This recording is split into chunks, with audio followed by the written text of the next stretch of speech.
Assalamualaikum warahmatullahi wabarakatuh. Kembali lagi di Pustaka Guru. Kali ini kita akan melanjutkan sharing bersama, belajar bersama tentang pembahasan FRSKB Guru SD tahun 2020.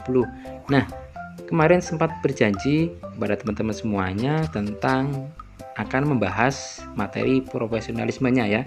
Tapi ternyata saya cek kembali ada beberapa FR yang belum sempat kita bahas tuntas tentang materi pedagogiknya, yaitu permasalahan studi kasus, masalah di dalam kelas. Nah, kemarin ada studi kasus juga yang saya bahas tentang kesulitan belajar. Kalau ini permasalahan-permasalahan yang ada di dalam kelas, dalam pembelajaran tentunya ya. Nah, soal yang kita pakai di sini sebagai acuan adalah soal ketika saya mengikuti pelatihan di Indonesian Teaching Fellowship yang diselenggarakan oleh Persada, Adora, dan Ruang Guru dalam pelatihan itu. Nah, ini cukup bagus soalnya karena bentuknya memang panjang, tipenya tipe hot, dan jawabannya hampir semuanya benar. Nah, ini yang dimaksud dengan soal hot, butuh penalaran yang cukup tinggi. Baik teman-teman, langsung saja ke pembahasan soalnya ya. Di sebuah sekolah dasar ada satu orang siswa kelas 5 yang memiliki kemampuan luar biasa dalam bidang matematika. Namun ia sering pula menunjukkan sikap bosan karena pelajaran yang diberikan tidak menarik untuknya. Guru matematikanya memberikan banyak latihan soal pada siswa tersebut. Tetapi siswa tersebut mengerjakan dengan asal dan ia semakin sering mengajak temannya sebangku mengobrol di saat pelajaran di kelas sehingga konsentrasi siswa lainnya terganggu. Bagaimana langkah sebaiknya ditempuh oleh guru matematika untuk mengajar anak tersebut? A. Memberikan hukuman karena telah mengganggu. B. Meminta siswa tersebut menjadi asisten guru matematika di kelas karena ia cerdas dalam matematika. C. Menjadikan pekerjaan siswa tersebut sebagai contoh agar teman-teman di kelasnya tidak meniru perbuatannya. Atau D. Mempertimbangkan pemadatan kurikulum dan memberikan soal yang menantang seperti soal olimpiade. Nah, teman-teman, soal seperti ini cukup untuk menalar ya, karena soalnya panjang, kemudian jawabannya panjang juga, dan butuh perbandingan antara jawaban atau opsi A, B, C, dan D, karena jawaban itu hampir semuanya benar. Nah, tetapi ada salah satu atau satu yang paling tepat untuk langkah yang baik untuk guru mengajar anak tersebut. Nah, pilihan yang tepat adalah menurut saya adalah yang jawaban yang D. Oke, kenapa D? Karena di sini adalah adanya pemadatan kurikulum dan memberikan soal yang menantang seperti soal olimpiade. Kenapa yang menantang? Karena di sini anak itu adalah bosan. Ini kunci dalam kalimat pertanyaannya adalah sikap bosan karena tidak menarik ya. Gurunya memberikan pelajarannya tidak menarik sehingga anak itu bosan. Nah, kemudian cara yang tepat adalah mempertimbangkan pemadatan kurikulum dan memberikan soal yang menantang seperti soal olimpiade. Dengan menantang seperti ini, anak termotivasi atau tertarik untuk mengerjakannya. Ini untuk siswa yang di atas rata-rata seperti itu. Nah, kalau yang A kurang tepat nih, karena memberikan hukuman itu kurang bagus. Karena apa? Anak ada efek negatifnya. Nanti kita akan jelaskan kembali. Kemudian yang B, meminta siswa tersebut menjadi asisten guru. Ini bagus. Makanya jawaban yang B ini juga mungkin pilihan yang terbaik kedua ini ya, di kelas karena ia cerdas dalam matematika. Menjadi asisten guru, mengajari siswa lainnya atau teman lainnya. Ini juga bagus. Kemudian yang C, menjadikan pekerjaan siswa tersebut menjadi contoh yang tidak baik atau jangan ditiru oleh temannya. Ini juga hanya sekitar ini hanya untuk memberikan kepada gambaran ke teman-temannya, tapi tidak memberi solusi untuk kepada anak itu ya. Jadi yang paling tepat yang memang yang D, karena D memberikan soal yang menantang sehingga anak yang di atas rata-rata itu seperti itu, menantang kemudian menarik untuk mengerjakannya. Oke teman-teman, secara singkatnya pembahasan seperti ini. Jadi anak yang berbakat itu memiliki kelebihan menonjol yang dibandingkan dengan siswa lainnya. Oke, setuju ya? Baik dalam suatu bidang tertentu maupun bidang lainnya. Bagi anak yang berbakat dengan kecerdasan di atas rata-rata, mereka akan lebih mudah bosan. Nih kuncinya itu. Jika kegiatan belajar kurang menantang, mereka lebih memilih melamun, atau melakukan hal yang lain yang menarik untuk menghabiskan waktu. Biasanya bermain di dalam kelas gitu ya teman-teman. Nah, meskipun begitu, anak berbakat tetap mendapatkan nilai yang tinggi pada saat ujian. Setuju? Solusi untuk menangani anak-anak seperti ini, Bapak Ibu bisa memberikan tantangan yang lebih kepada mereka. Misalnya dengan memberikan tugas tambahan berupa soal-soal setingkat olimpiade yang lebih sulit gitu ya. Tujuannya adalah agar mereka tidak bosan sekaligus meningkatkan potensi mereka. Karena soal-soal tersebut membutuhkan daya analisis dan kreativitas yang tinggi. Oke, setuju ya teman-teman? Jawaban yang paling tepat adalah yang D ya. Karena soal yang menantang itu tujuannya untuk menarik perhatian anak untuk mengerjakan. Selain itu juga meningkatkan potensi mereka. Gitu teman-teman. Jadi yang tepat yang D. Oke, kita lanjutkan untuk soal yang permasalahan yang kedua. Nah, jika dihadapkan pada siswa yang senang menjahili dan mengganggu teman saat jam pelajaran berlangsung, serta tidak mau memperhatikan guru, intervensi apakah yang sebaiknya dilakukan oleh guru? A. Pemberian hukuman dan skorsing untuk tidak masuk sekolah selama 1 minggu. B. Memisahkan siswa tersebut dengan temannya dengan menempatkan tempat duduk siswa anak yang nakal tersebut di dekat meja guru. Atau C. Memanggil siswa nakal ke ruang kepala sekolah dan memanggil orang tuanya. Atau D. Memberikan teguran secara langsung dan jelas. Nah, jawabannya lagi-lagi cukup mengecoh atau hampir mirip dan sama ya. Sama betulnya maksudnya itu.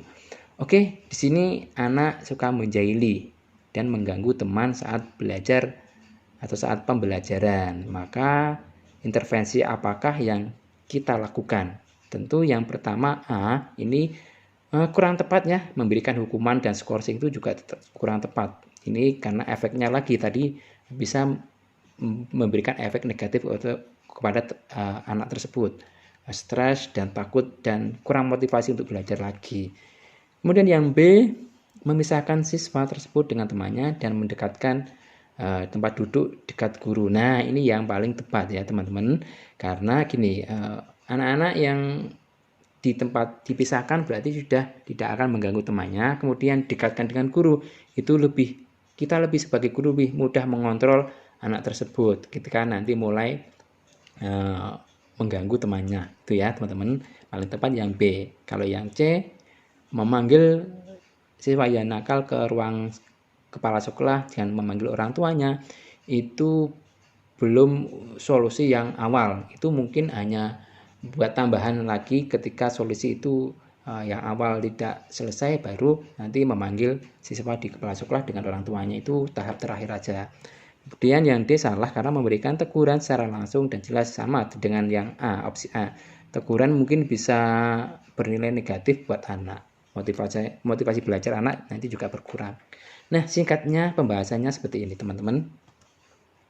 Pemberian berupa hukuman yang sekiranya diharapkan dapat menimbulkan efek jera, terkadang akan menimbulkan efek negatif juga kepada diri siswa, seperti menurunkan self-esteem atau keberhargaan diri siswa tersebut, yang membuatnya kehilangan motivasi belajar dan lain sebagainya. Ini ya, jadi memberikan hukuman, teguran, itu kurang pas karena efeknya ada efek negatif yang diikutinya.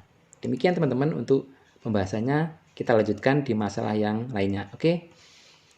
Pada kegiatan belajar mengajar, terdapat siswa yang ketika dijelaskan ia memperhatikan dengan baik. Ketika dituntun mengerjakan soal, ia pun mampu mengerjakan dengan benar. Oke. Namun ketika diberikan tugas mandiri, ia menunjukkan kurang motivasi ya dalam menyelesaikannya. Ia beralasan bahwa soal tersebut lebih sulit dari soal yang dijelaskan oleh guru di kelas. Jika dihadapkan pada siswa tersebut, strategi apakah yang dapat dilakukan oleh guru? Nih, A menginformasikan bahwa anak akan ada hadiah, uang atau barang jika mendapat nilai tertinggi. B. Meminta siswa lain untuk membantu siswa tersebut mengerjakan tugasnya. C. Mendorong siswa tersebut mencoba mengerjakan sebisa mungkin dan memberikan pujian atas usahanya. D. Membuat kerja kelompok agar anak tersebut bisa mengerjakan tugasnya. Nah, lagi-lagi opsi pilihannya adalah semuanya hampir benar dan membingungkan untuk menjawabnya. Nah, gini teman-teman, anak kurang motivasi itu karena mungkin belum ada seperti reward dan sebagainya. Tapi kalau reward yang seperti ini akan diberikan hadiah uang dan barang, tentu efeknya nanti ketika anak tidak diberikan reward lagi, mereka tidak akan termotivasi lagi. Nah, paling tepat jawaban yang tepat adalah yang C ya, mendorong siswa tersebut untuk mencoba mengerjakan sebisa mungkin dulu dan memberikan pujian atas usahanya. Nah, tetap diberikan pujian walaupun tidak nanti hasilnya kurang bagus, tetap kita berikan pujian. Kenapa? Karena akan memberikan motivasi diri kepada diri anak tersebut. Intinya, jadi bukan akan diiming-iming hadiah, tapi kita berikan pujian ketika mereka sudah mengerjakan sebisa mungkin. Kalau yang D juga kurang tepat ini, membuat kerja kelompok agar anak tersebut bisa mengerjakan tugasnya, juga kurang tepat solusinya. Nah, pembahasannya seperti ini teman-teman. Secara singkat ya, apabila siswa menunjukkan penurunan motivasi seperti tidak bisa mengimplementasikan apa yang sudah guru sampaikan, maka penghargaan atau reinforcement dapat diberikan. Nah, maka untuk membangkitkan motivasi, penghargaan kita berikan. Seperti apa? Reward pada siswa berupa pujian atau penghargaan lainnya atas usaha belajarnya. Jadi usaha belajar dulu baru kita berikan reward atau pujian. Jangan kemudian kita iming-iming reward biar mereka mau motivasi lagi. Tidak, kurang bagus ini ya. Nah, yang ini menginstruksikan siswa untuk percaya bahwa pada kemampuannya jika ia mau berusaha lebih keras, atau guru bisa menjelaskan kembali materi yang menurut siswa tersebut sulit. Jika merasa sulit, boleh kita jelaskan kembali. Gitu teman-teman, pembahasan untuk materi yang berkaitan dengan permasalahan studi kasus di kelas. Kita lagi jika ada ini ya. Nah, ini sama, ini FR yang juga muncul, sering muncul juga. Dan hampir semua FR juga muncul tentang KD. FR yang kemarin dijelaskan bahwa disediakan KD gitu ya, kemudian kita mencari solusi penilaiannya seperti apa. Atau ada lagi KD, diberikan KD atau indikator, kemudian kita mencari strategi pembelajarannya. Nah, itu yang sering muncul di FR itu. Nah, kalau ini kita disediakan KD, kemudian kita mencari metode penilaiannya. Jadi yang ditanyakan adalah metode penilaiannya. Kita lihat KD-nya apa dulu. Di sini menyimpulkan informasi yang didengar dan dibaca berdasarkan teks laporan. Kemudian siswa mampu menyajikan simpulan secara lisan dan tulisan dari teks laporan hasil pengamatan wawancara yang diperkuat oleh bukti ya. Ini. Jadi yang A, siswa mengerjakan lembar kerja berisi pernyataan tentang teks laporan, kemudian guru langsung melakukan penilaian. Ini benar tapi kurang pas ya. Jadi yang B, siswa diminta membuat laporan pengamatan yang dilengkapi rekaman, kemudian hasil laporan pengamatan siswa langsung dinilai oleh guru. Kurang bagus atau kurang tepat. Kemudian yang C, siswa diminta mencari beberapa laporan dari berbagai sumber, kemudian membuat rangkuman informasi berdasarkan laporan hasil pengamatan yang dibuat clipping. Kemudian guru melakukan penilaian.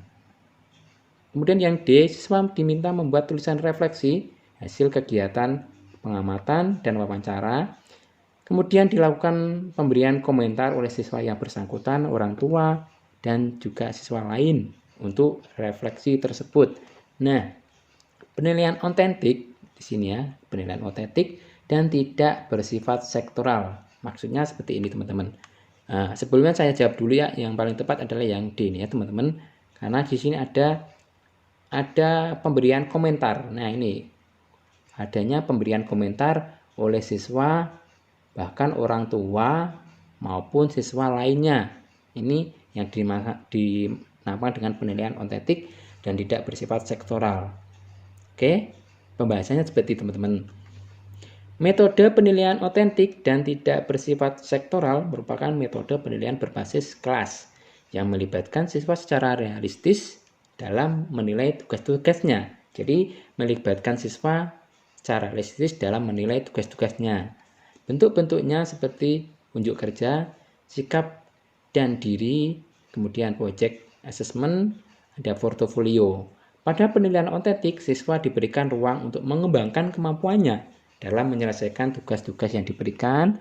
Selain itu, melibatkan siswa, penilaian ini dapat pula melibatkan guru, melibatkan rekan siswa maupun orang tua agar penilaiannya benar-benar objektif, karena penilaian otentik itu seperti itu syaratnya, sehingga jawaban yang paling tepat yang D tadi ya teman-teman. Demikian teman-teman untuk pembahasan kasus studi atau studi kasus permasalahan yang ada di pembelajaran di kelas.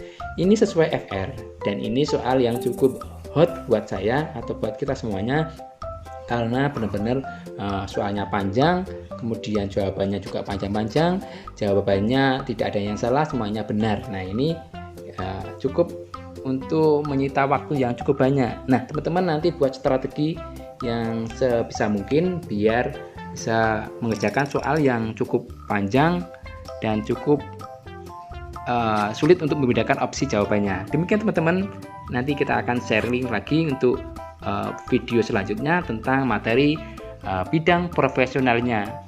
Oke teman-teman, jangan lupa untuk selalu standby di video Pustaka Guru. Terima kasih atas menontonnya, mudah-mudahan bermanfaat.